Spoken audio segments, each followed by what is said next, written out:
Buenos días, again. Buenos días. I want to ask you at first, so Greek people here can learn, what exactly is Radio Zapatista, what you are doing over there, and your base, as we said, is in Chiapas of Mexico. You can tell me. That's right. Radio Zapatista is an alternative media collective made up by people belonging to civil society. We're not part of the EZLN, of the Zapatista army. Oftentimes, because of our name, people think that we might be the official radio station for the Zapatistas. We're not. The official radio collective of the Zapatistas is Radio Insurgente. We're just a collective made up of regular people who have been reporting on Zapatismo in Mexico, in Chiapas, in Mexico, and the world, and also autonomous struggles around the world since about 2006. We started in California, in the area around San Francisco, and several years ago we've moved down here to Chiapas in San Cristobal de las Casas. Well, you moved in Chiapas. You are close to the areas that Zapatista lives, right? Are you Yeah, close? San Cristobal de las Casas is a small colonial city in Los Altos, in the mountain region of Chiapas, and it can be thought of sort of as a doorway towards Zapatista territory, which is very large. It encompasses the mountain region where we are right now of Los Altos, and then goes down into the jungle region, the border region, the northern region. There are five very large zones of Zapatista territory, but we're sort of at the doorway of the whole Zapatista territory, if you like. Yes. Have any one of you visit Zapatistas in where they live and see from near what they are doing, how they manage to live in their area? Yes, of course. We have regular contact with the autonomous governments. The Zapatistas have 5 different boards, governing boards. Each of them governs one of the 5 different regions, and these are called the Juntas de Buen Gobierno, the good government councils or good government boards. So we have regular contact with them, but also we've participated, as many people have, people from Greece as well, in the recent events that took place, the Zapatista School for Liberty, as they call it, where people from all over the world, several thousand people, came to live with the Zapatistas in their communities, in the homes, for 5 or 6 days, and have an opportunity to learn up close in practice, what it is like to be a Zapatista, to live their life, and the history of how they've been able to build autonomous territories, autonomous education and health and government justice, and so on. How was that experience? We have read some things here in Greece that it was something that made people think differently, and we also read the last words of Galeano. I don't know if I'm saying his name correct, the teacher that was murdered in the last attack.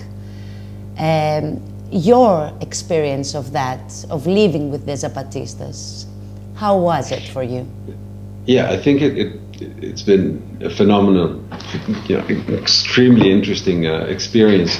Like I said, we've had contact with them for many years, and there's something very different about this initiative. It's opening the doors and opening their homes and opening their hearts to people to come to be with them. It's a tremendous amount of generosity, because we're talking about a tremendous amount of efforts. If you think about how the kind of logistics required to receive thousands of people in communities, each of these people would go to a particular home, and they would also have a guardian, that is one person that would be with them all the time.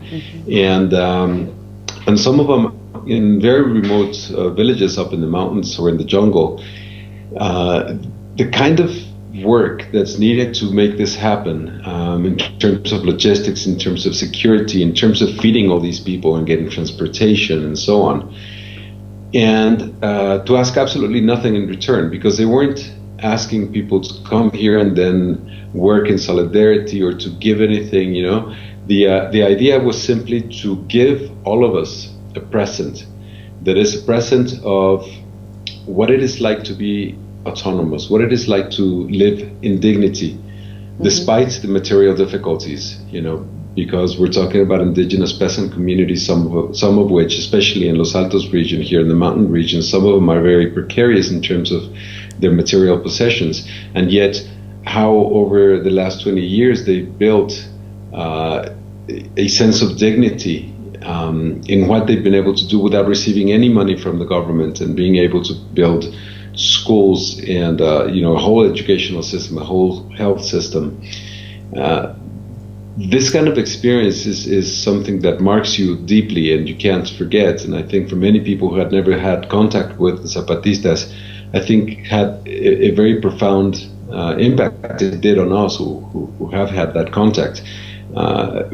Being able to understand what it is like to live the life of a peasant, you know, the life of indigenous peoples, and what it is like especially to live in collectivity, to build collectively, you know, a different world outside of what they tell us is the only alternative, you know, the world of representative democracy and rampant capitalism. And they're saying, no, you can do something different, you know. And it sort of challenges these discourses that there is only one way possible for a world. They're doing it in practice. Yes. And the idea then is to take that gift that they're giving us and then to take it to our different places where we come and do something with it. You know, so together with the gift comes a tremendous amount of responsibility that we have to carry with ourselves. I think that's why the Zapatista movement is so well known in the world, because they are an example of all of these things that you said. Well, how Mexicans in Chiapas or in general see the Zapatistas movement? It's very divided. You know, over the years, the media has done, the large media, the commercial media has done a very good job at either erasing them from the presence or speaking very badly and lying about them. Some of them very, very crude lies that nobody that knew a little bit about the Zapatista would believe, but most people don't know about him, and they actually believe him. I think that there is a very considerable part of the population who's not really aware of what they're doing. They think they did something very important in the 90s, and then they're just sort of there, but they don't really understand what's going on. There's also a lot of people who look up to the Zapatista example precisely because it provides a different example of that we can build a different world. You must be aware that Mexico is falling apart. Since the last 6-7 years, a tremendous war has broken out, presumably against drug trafficking. It's a militarization of the country. It's a breakdown of all social and political structures. We're going through a very, very difficult time. In the midst of this, they keep telling us that this pantomime of democracy is the only thing that we can have. So for many of us, an increasing number of people, the Zapatistas provide an example that there is something different, that we don't have to put up with that, we can actually build it. Yes. But we can't wait for some government official to change the reality for us. We have to change it ourselves. Yes, that's very right. Well, let's talk about the latest attack. It was something that made again to the world well known what is going on to the Zapatista area. The attacks against Zapatistas isn't something new, right? we all know about the attack at Acteal that had many victims. As we read, the mainstream media was promoting the attack of something that it had to do with the people that lived in there, and it wasn't something that came from outside or from paramilitary groups, as they said. We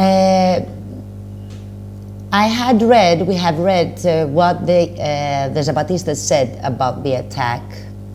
What is your opinion, and how did you see all of this? And what exactly is those paramilitary groups, if you know? What are the government, is the government behind of them? What is going on exactly, if you know? Yeah, no, let me give you a brief summary of the actual events, what happened on that day. That will be good. On May 2nd, there had been conflicts. You know, let me back up a little bit. The Caracol is a physical space where the government, the local government, the autonomous Zapatista government lives and works. And there are 5 of them, each one of them controlling one of the 5 different regions of the Zapatista territory. The Caracol of La Realidad, the reality would be in English, La Realidad is in the jungle region. And the Caracol is physically inside a community. This community used to be, way back then, a 100% Zapatista community. Since 1994, the government has spent a lot of money. You know, Chiapas was a state that was entirely abandoned. It received very, very little government funds. After the uprising, a tremendous amount of funds have come into the state.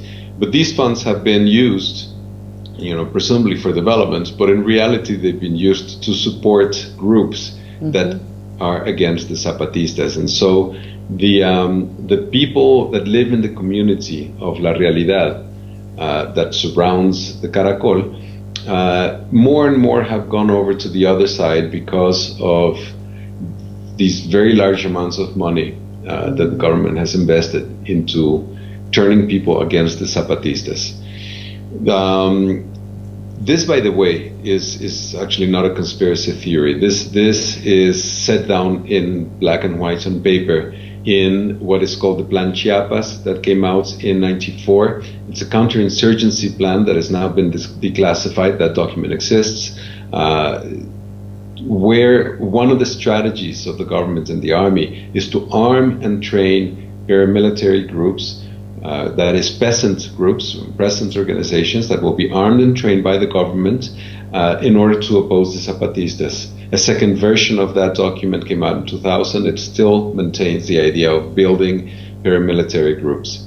The group that made this attack is called CIOAC Histórica. CIOAC is a peasant organization which in the 70s actually had a legitimate struggle. And over the years, they started coming closer and closer to the government, looking for political positions in different government instances, and advocating to receive funds, presumably development funds for peasant organizations, in order to obtain, you know, a political strength. And so more and more they have been involved in violence against other groups and in violence against the Zapatistas themselves. They invade land that belongs to the Zapatistas, they attack Zapatista communities, but they had never attacked, nobody had ever attacked a Caracol. The Caracol being the seat of the civilian government. That was thought of as being sort of untouchable. You know, politically it couldn't, you know, so the fact that they did this now, it's a really bad sign of what is to come. What happened physically that day, the people from this organization started provoking the Zapatistas, who were inside the Caracol, actually negotiating the peace with this very group. The people that were outside started destroying the Zapatista school, which they built with a tremendous amount of effort. They started destroying the Zapatista clinic. They started destroying vehicles. And all of this with the intent of making the Zapatistas come out of the Caracol and ambushing them. But they were smart enough not to come out. They knew this was a provocation. They didn't come out. Unfortunately, right at that moment, 3 trucks of Zapatistas from other communities who were coming into the Caracol to do different types of works. Like I said, the Caracol is a place for governance, but it's also a place for workshops for training teachers to be teachers or health promoters or what have you. There's a lot of activity that happens in the Caracol. 3 trucks of Zapatistas were coming to do work. They were ambushed. They were attacked by gunshots and rocks and so on. They tried to escape, and then word got to the Caracol that this was happening. This made the people in the Caracol come out to try to defend their compañeros, and the people from the CIOAC were already positioned strategically to receive them at gunshots.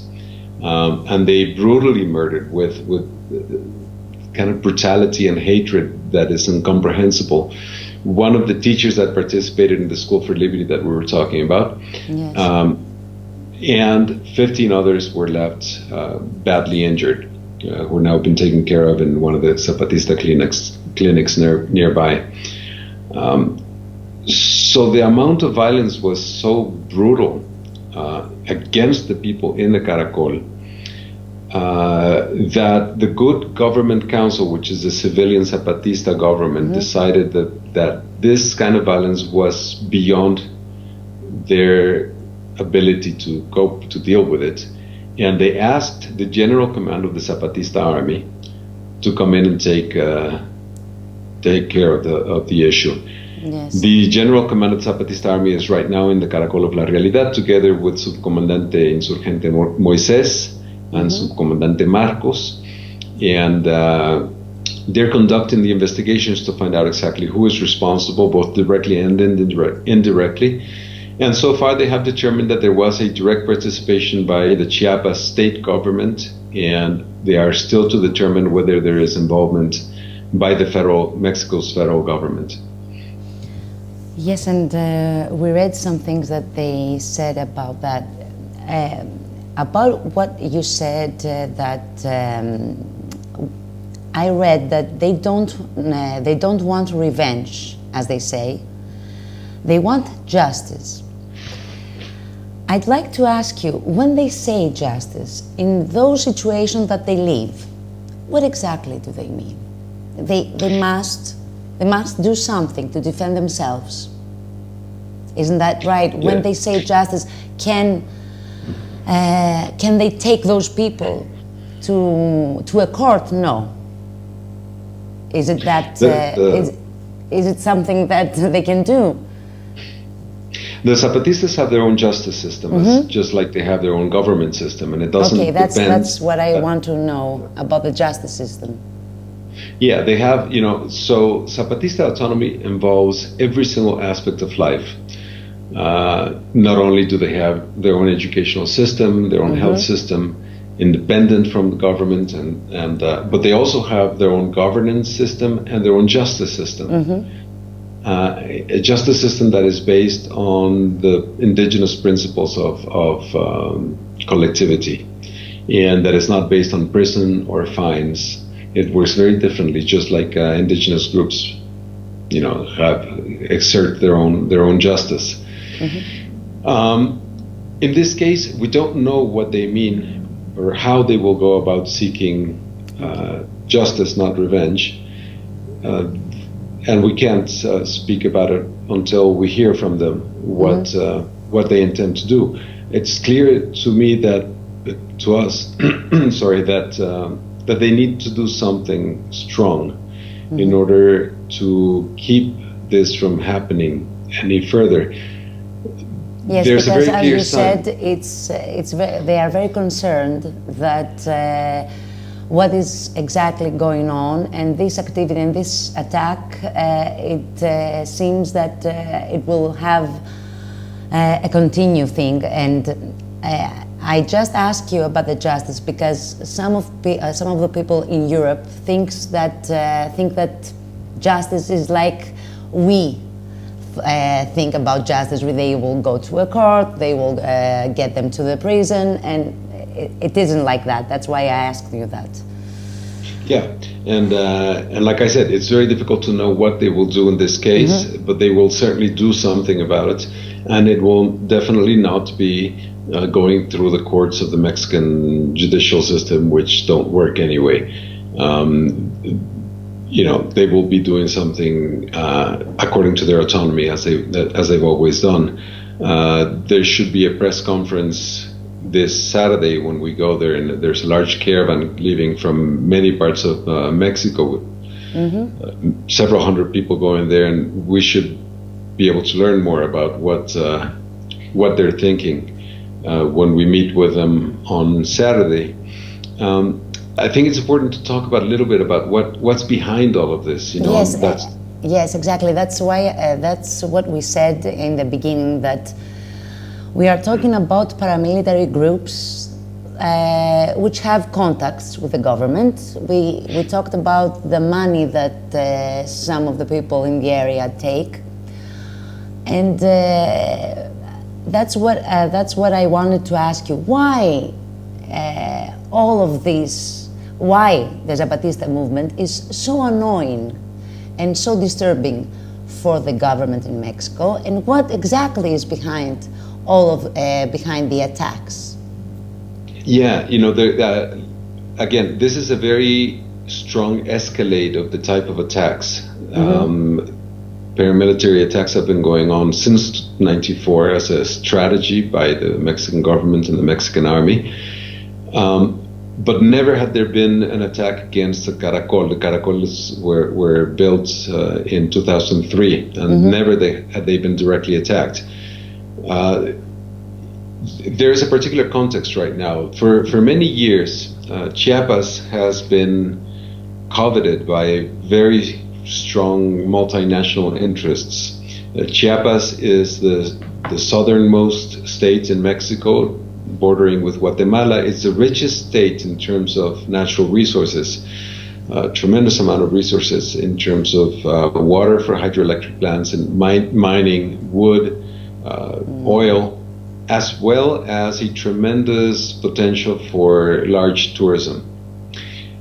The thing is that they haven't been able to exploit this because it is also the place where the largest indigenous population lives in the country. And indigenous people control their territory, and especially since 1994, that territory it used to be by large landowners, and now it went back in '94. It went back to the indigenous people, and they are not about to allow multinationals to take their land and turn them from being autonomous people who work their land into peons working for these multinationals for very meager salaries. And so there are very large developments. There is, for example, a very large highway that is planned from San Cristobal de las Casas to the ruins of Palenque. Along that way, there are many, many communities, and there are many spots where there is a plan that is a very well-detailed plan of developing a sort of new Cancun, that is a large number of resorts and so on by large transnational companies right near some very beautiful waterfalls and so on. The problem is that along that way there are many Zapatista communities. There are also Zapatista communities in regions that they want to exploit for mining, for large coffee plantations. We know that Starbucks is interested in parts of Chiapas. I mean, there are many, many interests here. They haven't been able to do it, and I think that with this new government, we have a recent government at the local level, state government, and also at the federal level. These two have aligned. The previous governments were not aligned. These two have aligned with the PRI party and the Green party, which is, there's really nothing green about it. They've actually been involved in paramilitary, in supporting paramilitary groups. This is well known since the 1990s. The worst paramilitary groups in the northern region of Chiapas were linked to the Green Party. That is a group called Paz y Justicia, peace and justice. And so this alliance, the international airport in Palenque was just inaugurated, and the president of Mexico said that this highway is now absolutely going to be built. So the only way to do this and to create all of the development, that they're planning to do is to destroy the Zapatista resistance. And we are reading this as sort of the first sign of what they intend to do. That's why the urgency from both the EZLN in terms of taking matters into their hands at the Caracol of la Realidad, but also the urgency of people around the world in all parts of Mexico and many, many parts of the world who are mobilizing to make it clear that the government can't get away with doing these kind of things. So there's a fear that the current situation in Chiapas may also lead to something more tragic. That's why I think the solidarity around the world for Zapatistas is very important. Is that right? We have now a week with the demonstrations. And on 24th, if I'm not wrong, it's the day of remembrance, as the Zapatistas say. Is that right? Do you see That's that correct. People around the world learned about the attack? Did they have an interest in what is going on over there? There's a very, very surprising outpour of solidarity coming from every corner of the world. If you go into Enlace Zapatistas website, you will see, the dozens and dozens of letters being received from, every corner in the world, and people doing demonstrations, whether small or large, and linked to other movements all around the world. Yes, I read. I read the letter of the Palestinians, That's right. youth. Yeah, it That's was right. very important because they feel what is going on over there. Absolutely. There are letters from very important intellectuals in the United States. There's there's an outpour coming from all over the place, and there are many actions happening simultaneously. This week of actions began, like you said, this Sunday. We made a very strong protest here in San Cristobal, and then throughout the week there will be actions all over the world, culminating on the 24th, which is the homage, the day of remembrance for Botan Galeano, Yes. The teacher that was murdered. Yes. And coinciding with the press conference and the events that will take place at the Caracol with us, hundreds of people who are going down there in a caravan. And then we'll see what happens from there. But there has been a very, very strong movement in solidarity from around the world. That's very important, and I asked you that because we live in days that people around the world think or look only to their problems. It's a crisis around the world, especially in Europe. So what you are saying now, it's very important and it's very, very good. I would like to thank you very much. I would like to ask you if we can talk another time about whatever it's going on Zapatistas and what the investigations of the good government will give. I will remind to us that as the compañero Galeano, the teacher that has been murdered, said, that the most important thing is to think that we share a common enemy, which is neoliberalism, and only united we can defeat it. So that's why this movement and these people must be the example for what exactly we people can do. I don't know if you agree. Yeah, absolutely. I think the main reason why the Zapatistas solicit this kind of solidarity is that like I said, again, this is a space where a different alternative is actually happening in practice, you know. Yes. All of us theorize a lot and write a lot and think a lot about different anti-systemic alternatives, different possibilities of being outside of this world that is imposed on us, and that discourses, the mainstream discourses, keep telling us it's the only absolute alternative. We think about different alternatives, but this is a space where this alternative is actually happening in practice every single day. And that is a tremendous inspiration for all of us. And the moment that we protect that and we defend that, then we're also defending the possibility of a different world for all of us around the world.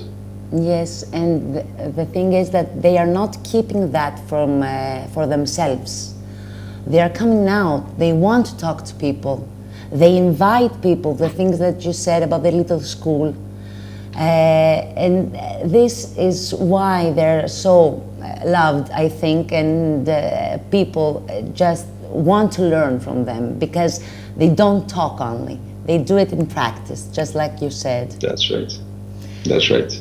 I want to thank you very, very much. I will see in your site whatever you write about the interview, and you said on Saturday that you will go and there will be a press conference, as I remember you said that.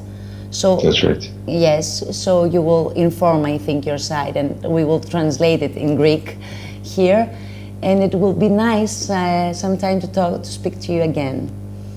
Certainly, we can speak next week after we come back from La Realidad. Oh, yes, that will be very good. Yes, yes. Okay. And thank you very, very much, Alejandro. Thank you, Sylvia. It's been a pleasure. Yes. Bye-bye. Bye.